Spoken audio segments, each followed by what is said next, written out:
What's up, everybody? Azariel here for a Yu-Gi-Oh! 101 video uh, discussion. And in this video, I'm going to be speaking on my deck expectations for January 1st, 2014, the new format. Now, keep in mind that January 1st is a new format, and that's only 4 months apart from the September 1st format. And if this is a pattern that Konami is uh, implementing now, like this new 4 month new format pattern, then come March we will then I will be doing another one of these videos. But that remains to be seen. And also, I want you guys to look into my eyes as I say this. In all seriousness, this video is to not act like some asshole elitist that that can predict stuff. Half of the stuff that I'm talking about in this game, in this video, is pretty much stating the obvious, but it's just to have fun, open up some discussion within the Yu-Gi-Oh community. And let's say if you may be new to Yu-Gi-Oh and you plan on going to tournaments, you can pick up some advice from somebody that's been playing the game since 2002. Um, Not to toot my own horn or anything, but this video could help you prepare for this upcoming format. Mind you, I never played in any tournament setting, but in any type of competition, it's always good to think ahead. You need to know what's out there, what can you expect to see out there, what's new that's coming into the game, etc., etc., and to try to build on some counter strategies uh, for those challenges. That way, when you meet them, like you're already prepared for them. And what may be obvious to some people isn't so obvious to others. So with that being said, let's get started. So my first build. Oh, and mind you, these aren't in any particular order. These are just the like these are just the decks as they came to. And I was thinking about which decks I feel uh, should be expected to be seen uh, this new format, and that's all it is. Like I'm not ranking them like from best to worst or anything like that. So with that being said, let's get started. So the first deck expected to be seen uh, January 1st, 2014 is the Madolches. Now, why do you say Madolches? Well, in Primal Origin, the Madolches basically got their own version of Lone Fire Blossom in Madolche and Jelly. Now, it's not on Dueling Network yet, but anytime the OCG has confirmed, or anytime Yu-Gi-Oh! Wikia has confirmed a new card to be coming in a booster pack, Yu-Gi-Oh! Pro, they seem to upload those cards the moment that they have been confirmed. And Yu-Gi-Oh! Pro, I mean, with Dueling Network, they kind of wait until the booster pack is released in the OCG. So now I don't do any video recordings of me being in Yu-Gi-Oh! Pro, but I've seen some videos on YouTube of people using Angeli, and Angeli is a card that the Madolches don't need. It's good, like it isn't overpowered because you can only use the effect of Angeli once per turn, but it's helpful. It's helpful, but the Madolches didn't need help. Why? Because they have Hoot Cake, and with a combination of Hoot Cake and Angeli, not to mention their Exceed monsters, the Madolches are going to be pretty devastating. Like they are really going to be running rampant. Not to mention that OTK. Oops, did I say that out loud? Yeah. So expect to see Madolches in this new format. Next up um, is a card that I feel like deserves an honorable mention. Now you guys can expect to see this card in a lot of side decks. Now the name of this card is Diamond Dust. And the reason why I'm talking about Diamond Dust is, like I said, you might as well expect to see a lot of these cards inside decks, simply for the fact that Diamond Dust, when it's activated, it destroys all of the water monsters on the field, and it inflicts burn damage to your opponent, 500 for every monster that was destroyed by this card. And the reason why I feel people are going to be citing this card is simply for this next deck, the Mermails. Now, the Mermails, again, they um, are one of those archetypes I feel they got pushed to the side when the Dragon Rulers came out, as well as many other ones that you will see on this or see in this video. But they are making a resurgence ever since Dragon Rulers got announced. Ever since it was announced that the new ban list was going to limit the adult Dragon Rulers, people have been flocking to other builds that they used to play, and the Mermails were one of them. So expect to see a lot of Mermail builds this format. Next up, the Chronomalies. Why do I say the Chronomalies? Nebra Disc. Simply put, Nebra Disc. In the two new um, Exceed monsters that the Chronomalies got now, I can't remember their names exactly, but people have been using them. I've been seeing them a lot lately on Dueling Network, and I'm gonna put it to you in like really some perspective like this. All of the people that were playing Dragon Rulers basically just flocked over to the Chronomalies. As soon as Dragon Rulers got announced that they were going to be limited, all the people that were getting ready to quit playing the Dragon Rulers come new format, they flocked over to the Chronomalies.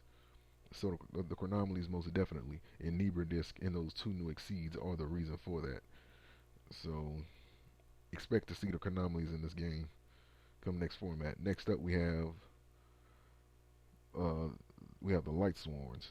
Now the Light Sworns, they got 3 new tuner monsters plus a new synchro monster that has been really tearing it up. Now I haven't seen people using or all three of the tuner monsters, but the one in the middle, like the one that has this purple scarf around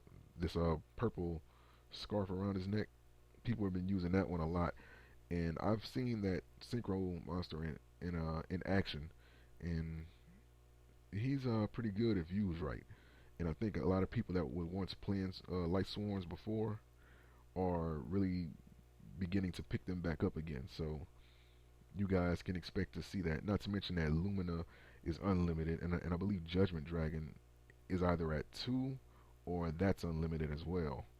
So yeah, because I didn't look at the ban list for Judgment Dragon or what have you ahead of time, but I think Judgment Dragon is also unlimited. So there's literally like nothing holding them, like the Light Sworns back. They are going into this new format pretty much at full swing. So expect to see some new Light Sworns.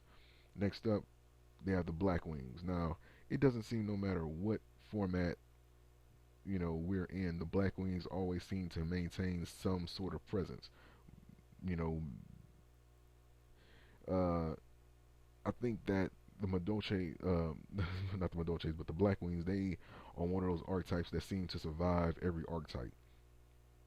Literally, they seem to survive every archetype in terms of you see them at one point or another in every format. You know what I mean? It, it could be by one person or it could be by 5 people, but they're always there and they're always, good. You know. Now, granted, I believe that Kalut is being unlimited come January 1st, and I know that makes a lot of Madoche. Why the hell I keep saying Madoche? I know that makes a lot of Blackwing users happy, and I know that Whirlwind is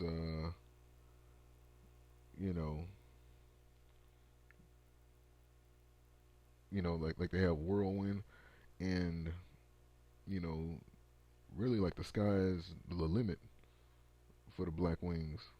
Ironically enough, because they have wings, but expect to see some Blackwing builds in this upcoming format. Next up, we have the Harpies. Now, I ain't mad at the Harpies. The Harpies is one of those archetypes that I was hoping would receive some new support, and did they get it? They got new monsters. They got a new Exceed monster that can protect itself and attack your opponent directly. Not to mention with Harpies Hunting Ground, the Harpies are not to be played with. So expect to see more Harpy builds this format. And next up is another one of the decks that I feel were pushed to the side when the Dragon Rulers when the Dragon Rulers came in. Um, the prophecies are that archetype that a lot of people were using, but like I said, when the Dragon Rulers came in, they just shoved them to the side. Saying like just like with the mermaids. The Dragon Rulers have been literally taking over every other build since their inception, and I feel that the people that were playing prophecies, just like with other, decks that I named in this video before, you guys can expect to see more prophecies build. People are going to flock right back to the prophecies because, well, I guess now is a good time to talk about it. I'm gonna use the analogy for fighting games in the fighting game community in particular.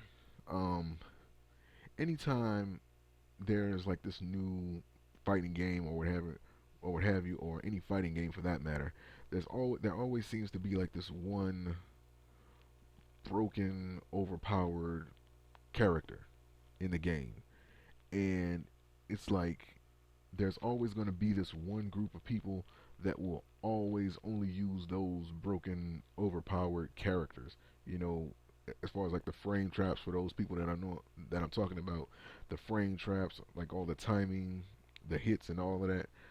It's just certain characters that just have these little niche advantages that make them so dominant to the point where you just get tired of seeing them. And I guess you can say just like the windups, just like the injectors, saying like just like Twilight and as well as many other decks in Yu-Gi-Oh, Dragon Rulers are that proverbial overpowered character in a fighting game. You have people in Yu-Gi-Oh that will only play certain decks when they have like this broken strategy or these broken tactics.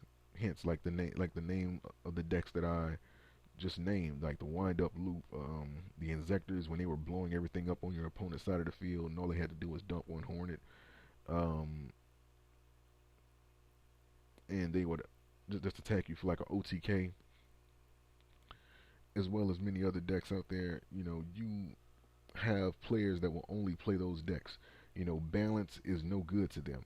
Not until a deck gets this one card that can make them literally overpowered or broken, that's when they're considered good by them, and that's the only time they'll play them. And in the case of the Dragon Rulers, you had people that were playing them so religiously that literally they will not play anything else. Like Dragon Rulers was literally it, and it's a good business move by Konami that Dragon Rulers are end up getting limited January 1st because they seen the huge influx that the huge amount of Dragon Ruler decks that was featured or that was being used in the World Championship 2013 tournament, and it was literally like, now forgive me if I don't get this number wrong, but I believe it was like 30 or 40 builds, 30 or 40 different builds, in total, and it was only like 5 or 6 prophecy builds and one stun build. Everything else was Dragon Rulers. So imagine going to a tournament that I believe you have to pay money to get into those venues, and you're going in there to be entertained. And the only thing you see is Dragon Ruler, Dragon Ruler, Dragon Ruler, Dragon Ruler over and over again for the most part. It gets boring, and they knew that they had to get rid of them in order to push these new cards on you so that you will buy something else. Like they don't want you to be hung up on one thing. Otherwise, you're less likely to buy, like their new uh, cards that they have coming out. So, with that being said, um, there are going to be people that are literally going to be in denial. Now, I'm not going to say that the Dragon Rulers are dead. I'm not stupid enough to say that. I'm saying that they're dying a slow death. You have people that will literally try to piece together any form of dragon ruler that build that they can make post format, and you have people that are doing that now. And from what I'm seeing, they don't like it. They really, really don't like it. You know, they're doing good, but since they're banning cards like uh, Dragon Ravine, etc., etc., you know, a lot of people getting mad. Well, you know what I'm saying? There's other archetypes that need, uh, you know what I'm saying, like Dragon Ravine. Well, they're banning Dragon Ravine simply because of the Dragon Rulers. You know, in general, Dragon Rulers are the reason Ravine is getting banned. So they're not looking at the Dragon Annuities. They're looking at the build that is abusing it so bad that it has to go. And those are Dragon Rulers. And like I said, you have people that will literally try to piece together what little bit of you know, they're going to take what little bit of Dragon Rulers they have left, and they're going to try to build a deck around that. And I'm not going to say dragons are dead at all, but again, Dragon Rulers are dying a slow death. And no matter what you see, now don't mind these pictures. These are just random dragon pictures I found online. Oh damn, no, no, he is not going up against that thing. Anyway, that's a badass dragon. But yeah, dragons will survive. Just dragon rulers are just dying a slow death right now. And you know, is that Sapphire going up against Tyrant Dragon? Bitch, you stupid. Anyway, but yeah, oh damn, bitch, you better run. You better run. You better run. You gonna get 8. You better run. Oh, you were just fucked. But it's a good thing to say. Like at least the babies are gone. At least the babies are gone. Maybe they'll make a comeback. I doubt it, but I seriously doubt that the babies are going to come back, even though with the adults are uh, limited. I think the babies need to stay on the ban list at least for now, until they can come up with something else, or they get rid of certain cards. Then those babies are going to stay banned. And when I say babies, I mean the Dragon Ruler cards that are level 4. And yeah, at least they're going. And you're going to see a variety of dragon builds because dragons never die, unfortunately. But yeah, that's pretty much it. Now there's a couple of decks that I forgot to mention. One being the YuGiOhs. Uh, the ninjas are starting to make are beginning to make somewhat of a comeback, and it was something else. The Quasar build is making a comeback. Matter of fact, I have a picture. Let me see if I can find it of this Quasar build that I beat with my Amazoness. You know what? I'm gonna save that for another video. Save that for another video. But yeah, the shooting Quasar dragon is going to make a comeback, I believe, because there's this lava build that I went up against that I beat. You know, something with my Amazoness deck. And again, like I have the picture to prove it. I'm gonna do that, but that's gonna be for another video. And yeah, I feel like they're gonna make a comeback as well because people used to play uh, that fucking Quasar Dragon like their life depended on it. You know what I mean? And I feel like they will make a comeback as well. This upcoming format, like you will see some of those. It's upcoming. So with that being said, man, I hope you guys enjoyed the video. Um, you know, so what decks do you expect to see? You know, like I'm interested in hearing what you guys have to say. You know what I'm saying? Like, do you agree with the these fields that I've chosen for the video? Do you disagree with them? You know what I'm saying? I'm interested in hearing your thoughts as to the builds that you expect to see in this upcoming format. So with that being said, peace. Thanks for watching. You know, click a couple ads, help me out. It does help me buy various things like games and things like that so I can play on this channel. And yeah, every little bit helps. Thanks in advance. And peace, and I'll see you guys soon.